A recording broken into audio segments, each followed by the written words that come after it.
Hello students, आप सबका स्वागत है आज के इस वीडियो लेसन में। तो आज के इस वीडियो लेसन में हम लोग जानेंगे एक बेलन की वक्र पृष्ठीय क्षेत्रफल क्या होती है।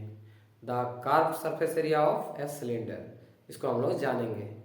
तो सबसे पहले एक बेलन जो होती है कुछ इस शेप की होती है। यह एक बेलन है या बेलनाकार शेप है। ये जो बेलन होती है, ये जो पृष्ठ है, ये बेलनाकार पृष्ठ की वक्र पृष्ठ होती है। बेलन की वक्र पृष्ठ होती है।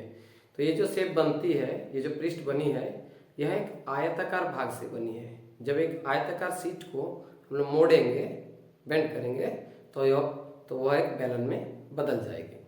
तो आइए इसको समझते हैं।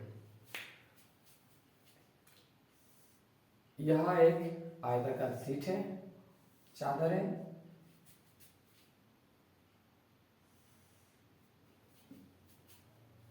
इसकी लंबाई L है तथा चौड़ाई B है। चौड़ाई B है। अगर इसको हम लोग कुछ इस तरह से बेंड करें, इस तरह से, तो यह एक बेलन में परिवर्तित हो जाएगी। यह एक बेलन में परिवर्तित हो जाएगी। हम लोग यहाँ बना सकते हैं इस तरह के एक बेलन में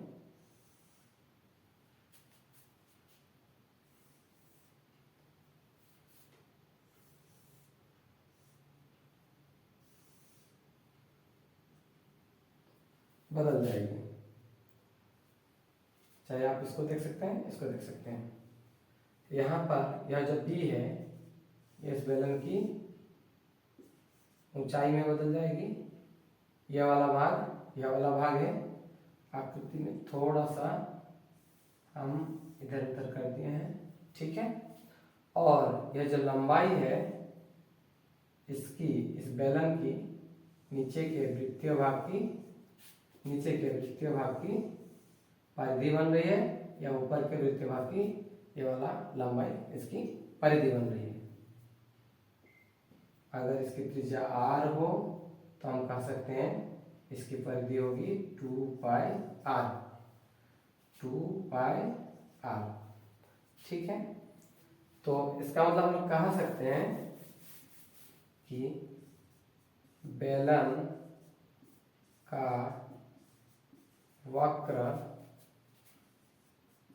पृष्ठीय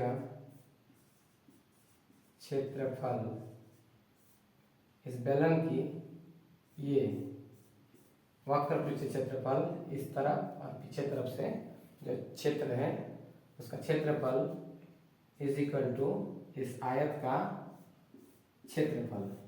इसी शीट से ये बेलनाकार भाग बनी है, वक्र पृष्ठ बना है। तो बेलन का वक्र पृष्ठ क्षेत्रफल बराबर आयत का क्षेत्रफल। और इस आयत का जो क्षेत्रफल है वो होगी इसकी लंबाई गुना चौड़ाई।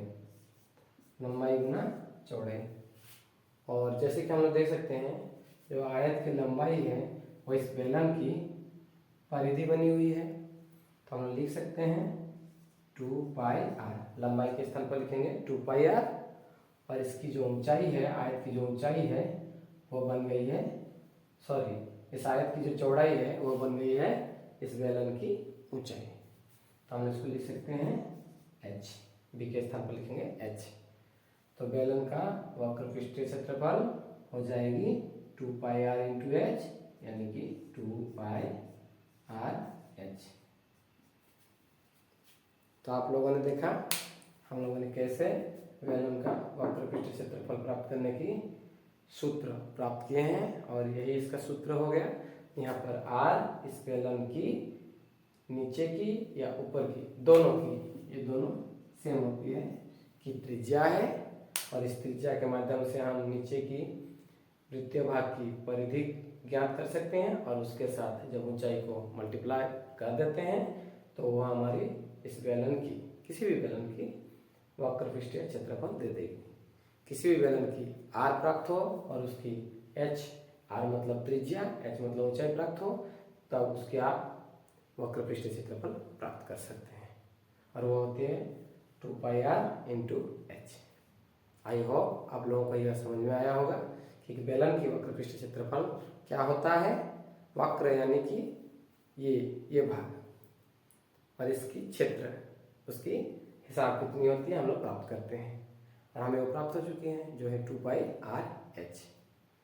मुझे उम्मीद है कि आप लोगों को यह समझ में आया होगा।